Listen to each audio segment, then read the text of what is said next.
Hello दोस्तों, आप सभी का स्वागत है एक बार फिर से हमारी YouTube channel unique story world में। दोस्तों, आज की इस वीडियो में हम आपके लिए लेकर आए हैं एक अनोखी कहानी जिसका नाम है गाय माँ और जंगली लड़की। तो चलिए दोस्तों, आपका ज़्यादा समय ना लेते हुए इस कहानी को शुरू करते हैं। बहुत समय पहले की बात है। एक गाँव में एक गरीब कुम्हार और कुम्हारिन रहते थे। उनकी एक 2 साल की बेटी भी थी और उसके माथे पर एक अनोखे चंद्रबिंदी का निशान भी था, जिसकी वजह से वह और भी खूबसूरत दिखती थी। जब से वह पैदा हुई थी तब से कुम्हार कुम्हारिन के रोजी रोटी में बरकत होने लगी थी, जिससे उनकी गरीबी कम हो गई थी। लेकिन कुम्हार अपनी बेटी को तनिक भी पसंद नहीं करता था, क्योंकि उसे एक बेटा चाहिए था, जिससे वह आए दिनों अपनी पत्नी को भी इसके लिए भला बुरा कहता रहता था। एक दिन कुम्हार ने कुम्हारिन से कहा कि आज हमें मिट्टी के बर्तन बनाने के लिए जंगल से मिट्टी लाने जाना है, तो तुम तैयार हो जाओ। इस बात पर कुम्हारिन बोली, ठीक है जी, हम चलने के लिए तैयार हैं। अब कुम्हार ने हाथ में फावड़ा पकड़ा और वह जंगल की ओर चल दिया। इधर कुम्हारिन ने भी अपनी बेटी को गोद में लिया और एक हाथ में टोकरी लेकर वह भी कुम्हार के पीछे पीछे जंगल की ओर चल दी। जंगल में पहुंचकर कुम्हार ने अच्छी सी जमीन देखकर फावड़े से उसे खोदा और ढेर सारी मिट्टी निकाली। उस मिट्टी को कुम्हारिन ने अपनी टोकरी में भरा और अपने सिर पर रख लिया। लेकिन जब वह सिर पर टोकरी रखी तो वह नीचे झुककर अपनी बेटी को गोद में उठा न सकी।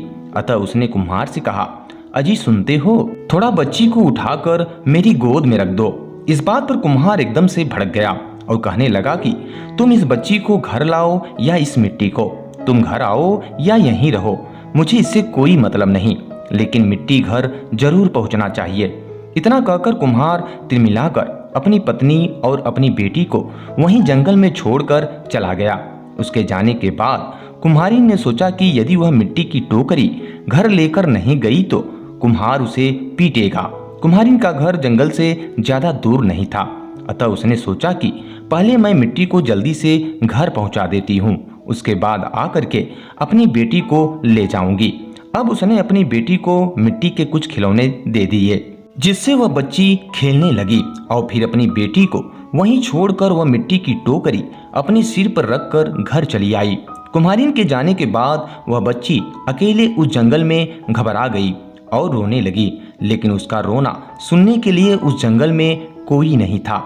अतः वह अपनी माँ के लिए रोते हुए वहां से काफी दूर चली गई। इधर जब उसकी माँ मिट्टी को घर रखकर अपनी बेटी को लेने वापस आई तो वहां उसे न पाकर वह बहुत परेशान हो गई। उसने अपने बेटी को इधर उधर बहुत खोजा, पर वो कहीं नहीं मिली। थक हार कर वह रोते हुए अपने घर गई और सारी बात अपने पति को बताई। इस बात पर उसके पति ने कहा, चलो अच्छा हुआ, कम से कम उस मनहूस से जान तो छूटी। ये बात सुनकर कुम्हारी ने कहा, कैसे बाप हो तुम, अपनी बेटी लापता है, उसे खोजने की बजाय तुम उसे मनहूस कह रहे हो। क्या बिगाड़ा है तुम्हारा उस मासूम सी बच्ची ने। कुम्हार बोला, ज्यादा बोलो मत, एक बेटे का सुख तो तुम दे नहीं सकती, उस बेटी से तो अच्छा है कि मैं बेऔलाद ही रहूं। हाँ, अगर तुम्हें उसकी ज्यादा चिंता हो रही है तो जाके खोजो तुम। कुम्हारिन बेचारी अकेले क्या करती, अतः वह आंसुओं के घूंट पीकर रह गई। इधर जब शाम हुई तो वह बच्ची डर से और ज्यादा ऊंचे स्वर में रोने लगी। उसी समय भगवान की कपिला गायें उसी तरफ से जा रही थी और जब उन्होंने उस घने जंगल में बच्चे की रोने की आवाज सुनी तो उन्हें बहुत आश्चर्य हुआ। अतः वे आवाज का सुराग लेकर उसे ढूंढते हुए वहां पहुंच गई। उन्होंने देखा कि वहां एक छोटी सी बच्ची अकेले जमीन पर बैठकर जोर जोर से रो रही है। यह दृश्य देखकर उनका दिल करुणा से भर गया। वे कहने लगी, अरे किस निर्दयी ने इस छोटी सी बच्ची को इस जंगल में छोड़ा है, जरूर वह कोई पत्थर दिल ही होगा। अब सभी गायों ने बड़े प्यार से उस बच्ची को चाटा। उस झुंड में एक गाय दुधारू थी तो उसने उस बच्ची को अपना दूध पिलाया। पेट भरने से और गायों के प्यार से चाटने से उस बच्ची का रोना थम गया और वह खेलने लगी। तब गायें उसे वहां छोड़कर अपने गोठ में चली गईं। सुबह फिर बच्ची के पास आकर उन गायों ने उसे प्यार किया, दूध पिलाया। फिर शाम हो आई। शाम को वे वापस वहां आ गई। ऐसा कुछ समय तक चलता रहा। गाय का धारोषण दूध पीने से वह बच्ची बड़ी स्वस्थ हो गई और जल्दी जल्दी बढ़ने लगी। अब वह बच्ची उन गायों को ही अपनी माँ समझने लगी थी। उनका रभना सुनते ही वह उनकी ओर दौड़कर चली जाती और उनसे चिपकती थी। कुछ समय बाद वह और भी बड़ी हो गई और उनके पीछे पीछे जंगल में घूमने लगी। सभी गायें उसका बहुत ख्याल रखती थी। कोई शेर, बाघ और कोई अन्य जंगली जानवर आकर उस पर हमला न करे, इसलिए वे सब जंगल में वर्तुलाकार खड़ी रहकर चरती थी और उसे उस वर्तुल में रखती थी। इस तरह और भी दिन, महीने, साल गुजर गए। बच्ची अब 10 साल की हो चुकी थी। उस पर सभी गायों ने सोचा कि अब बच्ची को जंगल में खुले रहना ठीक नहीं है, अतः वे उसे अपनी गोठ अर्थात गौशाला में लेकर आ गईं। उन्होंने बच्ची से कहा, बेटी अब तुम इस गोठ के अंदर ही रहना और बाहर मत निकलना। शाम को जंगल से आते वक्त हम तुम्हारे लिए खाना ले आएंगे। बच्ची ने कहा, ठीक है माँ। अब बच्ची दिन भर गोठ में ही रहती थी और शाम को आते वक्त गायें उसके लिए अच्छा अच्छा फल लाती थी, जिन्हें खाकर वह बहुत खुश हो जाती थी। लेकिन एक दिन गोठ के अंदर बैठे बैठे उस बच्ची का दम घुटने लगा, अतः उसने सोचा कि क्यों ना कुछ समय के लिए बाहर खुली हवा में चली जाऊं। अतः वह बच्ची गोठ के बाहर खड़ी हो गई। लेकिन उसी समय उस तरफ से एक राक्षस जा रहा था। उसने उस बच्ची को देखा तो उसके मुंह में पानी आ गया। उसने सोचा कि यह बच्ची एकदम कोमल ककड़ी की तरह है, इसका गोश्त खाऊं तो दिल खुश हो जाएगा। कितने दिनों से ऐसा लज्जतदार मांस नहीं खाया है। अतः वह बच्ची की ओर बढ़ने लगा। बच्ची ने जब अपनी ओर आते राक्षस को देखा तो वह घबरा गई और तुरंत दौड़कर गोठ के अंदर चली गई और उसने दरवाजा बंद कर लिया। यह देख राक्षस क्रोधित हो गया। फिर भी मृदु आवाज में उसने बच्ची से कहा, मेरी लाडो बेटी, जरा दरवाजा खोल दे। उस गोठ के पास एक आम का पेड़ था और जब राक्षस की ये बात पेड़ ने सुनी तो उसने बच्ची से कहा, अरे नहीं नहीं बेटी, दरवाजा मत खोलना, ये राक्षस तुझे खा जाएगा। पेड़ के ऐसा कहने पर राक्षस को गुस्सा आ गया। वह दौड़कर उस पेड़ के पास गया और पेड़ पर जोर से एक लात लगाई। वह पेड़ बेचारा टूटकर नीचे गिर पड़ा और उसकी टहनियां इधर उधर बिखर गई। फिर वह वापस से गोठ के दरवाजे के पास गया और उसने बच्ची को आवाज दी, मेरी प्यारी लाडो, जरा दरवाजा खोल दे। उस गोठ के नजदीक एक नारियल का पेड़ था। उस पेड़ ने कहा, नहीं नहीं बेटी, दरवाजा मत खोलना, ये राक्षस तुझे खा जाएगा। बच्ची ने दरवाजा नहीं खोला, जिससे राक्षस गुस्से से आग बबूला हो गया। वह दौड़कर उस नारियल के पेड़ के पास गया और उस पर 2-4 लातें मारकर उसे जमीन पर गिरा दिया। अब तीसरी बार भी वह दरवाजे के पास गया और उसने इस बार भी बच्ची से यही कहा, मेरी प्यारी लाडो, जरा दरवाजा खोल दे। इस बार उस गोठ के नजदीक एक जामुन का पेड़ था, अतः उस पेड़ ने भी कहा, नहीं नहीं बेटी, दरवाजा मत खोलना, नहीं तो ये राक्षस तुझे खा जाएगा। अब राक्षस मानो जल भुनकर राख हो गया। वह उस जामुन के पेड़ पर भी लात मारने ही वाला था कि तभी उसे ख्याल आया कि अंधेरा होने वाला है और अब गायों का गोठ में वापस आने का वक्त भी हो गया है। अतः उसने सोचा, यदि गाय आ गई तो मैं मुसीबत में पड़ सकता हूँ। अक्लमंदी इसी में है कि मैं अभी यहाँ से चला जाऊं, बल्कि दूसरे दिन मैं आकर लड़की को खा लूंगा। यह सोचकर राक्षस वहां से चला गया। राक्षस के जाने के थोड़ी ही देर बाद गायें वहां आ गईं और आते ही उनकी नाकों ने राक्षस के शरीर के गंध को सूंघ ली और गोठ के बाहर उसके पांवों की निशानियां भी देख ली। अतः उन्हें पूरा यकीन हो गया कि जरूर यहाँ कोई राक्षस आया था। अतः वे डर गईं और भगवान से प्रार्थना करने लगी कि हे भगवान, हमारी बच्ची सही सलामत हो। अब सभी गायें दौड़ते हुए उस गोठ के दरवाजे के पास पहुंची। उनके पहुंचते ही दरवाजा अपने आप खुल गया। अब सब गायें जल्दी से अंदर घुसी तो उनको बच्ची अंदर कहीं दिखाई नहीं दी। वे सब व्याकुलता से हम्मा हम्मा करके उसे ढूंढने लगी। ढूंढने के बाद बच्ची एक कोने में सहमी और रोती हुई उन्हें दिखाई दी। वे गायें दौड़कर उसके पास गईं, उसे चाटा और पूछा, बोलो बेटी, क्या हुआ, किसने डराया तुझे? अब बच्ची ने सारी बातें उन गायों को बता दी, जिसे सुनकर वे सभी गायें क्रोधित हो गईं। उन्होंने कहा कि उस राक्षस की इतनी हिम्मत, हमारी बेटी को खाने आए। ठहर, कल सिखाएंगे उसे सबक। दूसरे दिन एक भी गाय जंगल में चरने नहीं गई, बल्कि वे सब छुपकर उस गोठ में ही बैठी रहीं। इधर राक्षस ने सुबह उठकर मुंह धोया और दांत मंजन करके उनको शान से तेज किया और बच्ची का गोश्त खाने का ख्याली पुलाव मन में पकाकर वह कपिला गायों के उस गोठ के पास आ गया और आकर उसने पहले की तरह मृदु स्वर में ही कहा, लाडो बेटी जरा दरवाजा खोल दे। तभी वहां पर मौजूद जामुन के पेड़ ने कहा, नहीं नहीं बेटी, दरवाजा मत खोलना, ये राक्षस तुझे खा जाएगा। ये सुनकर राक्षस ने दौड़कर उसके तने पर गुस्से से 4-5 लातें मारी, जिससे उसके तने के टुकड़े टुकड़े हो गए। इस तरह राक्षस ने गोड के आसपास के सभी पेड़ तोड़ डाले और जब आखिर में उसे रोकने वाला एक भी पेड़ नहीं बचा तो वह दरवाजा तोड़कर उस गोड के अंदर घुस गया। इधर जब वह अंदर घुसा तो उधर सभी गायें उसके अंदर आने की राह भी देख रही थी और जैसे ही उसने अपने पांव अंदर रखे वैसे ही जो गाय बच्ची को दूध पिलाती थी उसने सबसे पहले अपना सिंघाड़ा उस पर मारा, बाद में दूसरी ने, तीसरी ने। ऐसा करके सभी गायों ने मिलकर उसकी कमर तोड़ी, हाथ पैर तोड़े और उसको जख्मी करके दूर जंगल में फेंक दिया। जख्मी राक्षस ने सोचा, सिर सलामत तो पगड़ी 50। इसके बाद जीवन में कभी किसी बच्ची का गोश्त खाने की इच्छा नहीं रखूंगा। इधर राक्षस को सबक सिखाकर गायों ने बच्ची से कहा, बेटी अब कोई भी राक्षस तुझे सताने यहाँ नहीं आएगा, तुम निडर रहो। अब धीरे धीरे समय सुख शांति से बीतने लगा और अब वह बच्ची नहीं रही, बल्कि अब वह एक सुंदर सी कन्या बन चुकी थी और अब उसका डर भी कम हो गया था, क्योंकि अब वह समझदार हो चुकी थी। गायों के जंगल में जाने के बाद वह गोठ से बाहर निकलती, झरने पर जाकर स्नान करती, पक्षियों का संगीत सुनती, पेड़ लताओं पर खिले सुंदर से फूल तोड़ती और उन्हें अपने बालों में लगाती।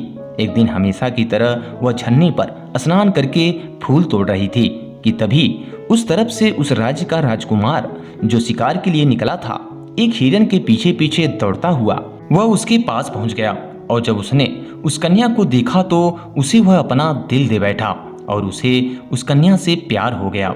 उसने उस कन्या से बात करने का बहुत प्रयास किया, लेकिन वह कन्या दौड़कर गोठ में घुस गई और उसने अपना दरवाजा बंद कर लिया। राजकुमार पहली ही नजर में उस कन्या से प्यार करने लगा था, अतः वह अपने घर गया और अपनी माता से उसने अपने प्यार के बारे में बताया। अब राजमाता यह बात राजा को बताई। राजा ने कहा, ठीक है, अगर हमारी पुत्र की यही इच्छा है तो यही सही। यदि उसे वह कन्या पसंद है तो हम उसका विवाह उसी कन्या के साथ ही करेंगे। अतः राजा ने तुरंत मंत्रियों को आदेश दिया कि वे अपने कुछ सिपाहियों को लेकर उस जंगल में जाएं और उस कन्या को राजमहल में लेकर आएं। राजा के आदेशानुसार महामंत्री अपने कुछ सिपाहियों के साथ जंगल में गए और उस कन्या को राजमहल में चलने के लिए कहा। पहले तो उस कन्या ने राजमहल जाने से इनकार कर दिया, लेकिन जब महामंत्री ने उससे विनम्रता पूर्वक निवेदन करते हुए कहा कि हे राजकुमारी, ये राजा का आदेश है, वे आपसे मिलना चाहते हैं, अतः उन्होंने आपसे विनती की है कि आप राजमहल में आएं। ये बात सुनकर वह कन्या गायों की तरफ देखने लगी। तब गायों ने अपना सिर हिलाकर हामी भर दी। अब वह कन्या राजमहल चलने के लिए तैयार हो गई। अतः महामंत्री अपने सिपाहियों के साथ उस कन्या को लेकर राजमहल पहुंचे। उस कन्या की सुंदरता देखकर राजा रानी बहुत खुश हुए। उन दोनों ने अपने पुत्र की पसंद की खूब प्रशंसा की। उन्होंने उस कन्या से कहा, पुत्री, अगर तुम्हें कोई एतराज ना हो तो हम तुम्हें अपने राजघराने की बहू बनाना चाहते हैं। इस बात पर वह कन्या सोचने लगी कि गाय माँ ने यहाँ भेजा है तो कुछ सोच समझकर ही भेजा होगा, अतः उसने अपना सिर हिलाकर हामी भर दी। इस बात पर राजा रानी बहुत खुश हुए। अब रानी ने तुरंत अपने दासियों से कहकर कन्या को सुगंधित तेल और उपटन लगाकर नहलवाया। उसे पहनने के लिए राजशाही कपड़े दिए, सोने के आभूषण पहनाए और उसके बाल बनाए। अब कन्या इस वेश में पहले से भी ज्यादा खूबसूरत दिखने लगी। वह ऐसी लग रही थी कि मानो जैसे वह स्वर्ग की कोई अप्सरा हो। कुछ दिन तक रानी माँ ने उसे अपनी देखभाल में राजघराने की रस्म रिवाजों की शिक्षा दी और जब वह पूरी तरह से राजघराने की बहू बनने योग्य हुई तो राजकुमार और उस कन्या की बड़ी ही धूमधाम से शादी कर दी। अब वह कुम्हार की लड़की राजा की बहू बन चुकी थी। उसके पास अब सारा सुख चैन था। पहनने के लिए अच्छे वस्त्र थे, हीरे जवाहरात थे, नौकर चाकर थे, प्यार करने वाला पति और सास ससुर थे, लेकिन वह खुश नहीं थी। उसे अपनी गौ माताओं की बहुत याद आती थी, इसलिए वह सारा सुख होते हुए भी दुखी थी। यह बात जब राजकुमार के ध्यान में गई तो एक दिन उसने अपनी पत्नी से पूछा, तुम्हें क्या दुख है, क्यों तुम ऐसी गुमसुम सी बैठी रहती हो? उसने कहा, मुझे मेरी माताओं के पास लेकर चलो, मुझे उनकी बहुत याद आती है। राजकुमार ने पूछा, कौन है तुम्हारी माँ? मेरी माँ गायें हैं। गायें? राजकुमार चकित हो गया।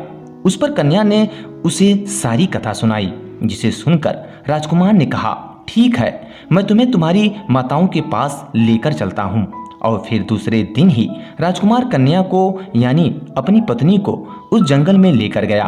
तो उस कन्या को देखकर सब गायें दौड़कर उसके पास आ गईं। कन्या भी दौड़कर उनके गले से चिपक गई। गायों ने उसे ममता से चाटा। कन्या ने भी उन्हें प्यार से सहलाया। जिस कपिला गाय ने उसे अपना दूध पिलाया था, उससे तो वह बहुत देर तक चिपककर सिसकने लगी। कुछ देर के बाद गाय उठकर जंगल में चली गई और राजकुमार अपनी पत्नी को लेकर राजमहल वापस आ गया। जंगल से अपनी गौ माताओं से मिलकर आने के बाद वह कन्या यानी कुम्हार की लड़की खुशी खुशी अपने पति राजकुमार के साथ रहने लगी।